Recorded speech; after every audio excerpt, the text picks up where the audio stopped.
உங்கள் வீட்டில் வாழைக்காய் இருந்தால் கண்டிப்பாக இந்த டிஷ் ட்ரை பண்ணி பாருங்கள். டேஸ்ட்டு சூப்பராக இருக்கும். இதுக்கு 2 வாழைக்காய் எடுத்து தோல் உரித்து எடுத்துக்க போகிறோம். இதை திக் ஸ்லைசஸாக கட் பண்ணி எடுத்துக்கலாம். கொஞ்சம் மொந்தமாக இருந்தால் தான் நல்லாயிருக்கும். இதை நல்லா வாஷ் பண்ணி எடுத்துக்கோங்க. இது கூட உப்பு மஞ்சத்தூள் போட்டு 2 நிமிஷம் வேக வச்சு எடுத்துக்கிறோம்.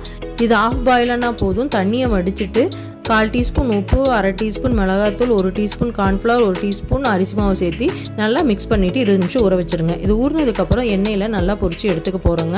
இப்போ ஒரு பெரிய வெங்காயம் 3 பல் பூண்டு சின்ன சின்னதாக கட் பண்ணி எடுத்து வச்சுக்கோங்க. ஒரு மிக்ஸி ஜாரில் 1/4 மூடி தேங்காய், 1/2 டீஸ்பூன் சீரகம், 1/2 டீஸ்பூன் சோம்பு, 1/2 டீஸ்பூன் மிளகு, ஒரு கருவேப்பிலை 2 கொத்து, ஒரே ஒரு வரமிளகா சேர்த்து கொரகொரப்பாக அரைச்சி எடுத்து வச்சுக்கிறோம். கடாயில் பொரிச்ச எண்ணெயை ஊற்றி கடுகு, சீரகம், சோம்பு தாளித்து கருவேப்பிலையும் சேர்த்து தாளிச்சிக்கலாங்க. கட் பண்ணி வச்சுருக்க பெரிய வெங்காயம் பூண்டு போட்டு நல்லா வதக்கிட்டு 1 டீஸ்பூன் இஞ்சி பூண்டு சேர்த்து நல்லா வதக்கி விடுங்க. இது கூட தேவையான அளவு உப்பு, நம்ம அரைச்சி வச்ச தேங்காய் அரவையும் சேர்த்து நல்லா வதக்கி விடுங்க. இது கலர் மாறினதுக்கப்புறம் நம்ம பொரிச்ச வாழைக்காயும் சேர்த்து நல்லா மிக்ஸ் பண்ணி விட்டுட்டா நம்மளோட வறுவல் ரெடிங்க. கண்டிப்பாக ட்ரை பண்ணி பாருங்கள்.